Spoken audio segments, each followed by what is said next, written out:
Part 9, Chapter 72, Lights Out. 6 is loading from the phone. 1 and 4 are loading. 4 is loading.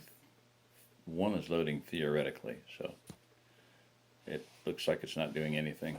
I might have to redo it, but it looks like 4 is going to be up, and 6 will be up in a minute. So, part 9 and the final section of this chapter for the evening, dear friends.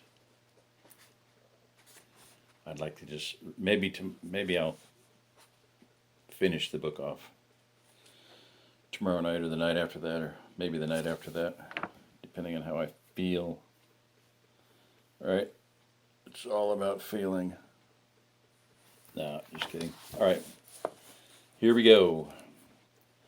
Mark was saddened by the news, but he wasn't surprised. If 8 men, including George, Alex, Billy's man, and the first guard shot with a .50 caliber rifle, were all they lost, they'd been lucky.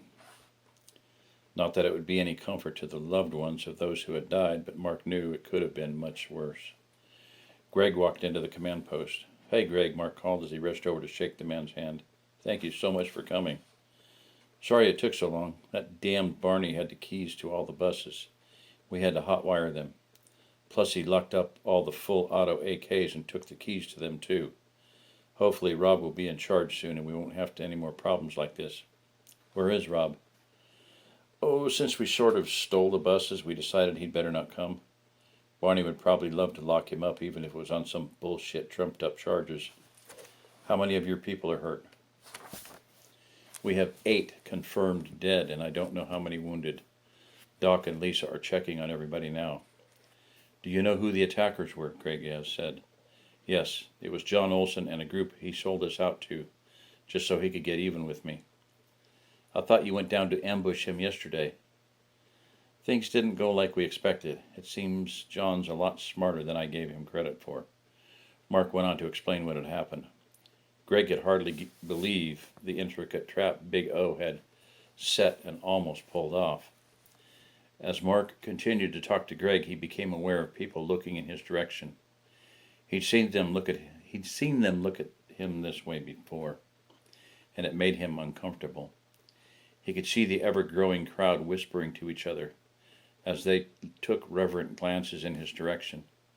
When he stopped talking and listened, he could hear bits of their conversations.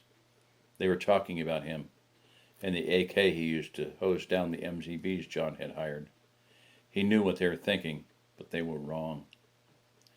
He'd only done what he did because he was trying to save his own skin. If there had been a spot to hide behind, he would have never have stood out in the open. He only kept shooting at the attackers so they wouldn't be able to get a clean shot off at him. No one was telling how he'd run back to safety at his first opportunity. The way the crowd was looking at him, you would have thought he single-handedly stopped the 600,000 Persians at Thermopylae. He hated it when people got the wrong idea about him. Mark snapped out of his compunction when he saw Lisa and a litter being carried by 4 men. Lisa looked at him, but not like the others were looking at him. Hers was a look of sympathy. Mark's stomach dropped to his knees. Jess and the baby were his first thoughts. He was quickly relieved to see her running up behind the litter and said a quick prayer of thanks. As his wife approached, he could see that she was holding his prized rifle. His stomach sank a second time. He ran up to the litter and saw his brother. Mike's face was ashen, and Lisa was holding a pressure bandage on his chest. He fell in beside Jess and followed the litter into the clinic. Lisa had the men set the litter down on a table and instructed one of them to hold the dressing for her. She quickly began to scrub up. Mark looked down at his sibling and wondered how long he could last. It was obvious that he was close to death, if he hadn't already passed through that door. Mark prayed, and his prayer was answered, at least in part. Mike's eyes flickered open and looked around.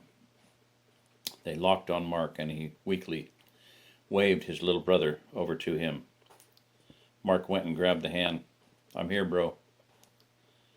Mike's mouth began to move, but the words were too weak to hear. Mark put his ear down close to Mike's face. "I brought your babies back. Now you better take care of mine." Mark whispered, as his eyes closed.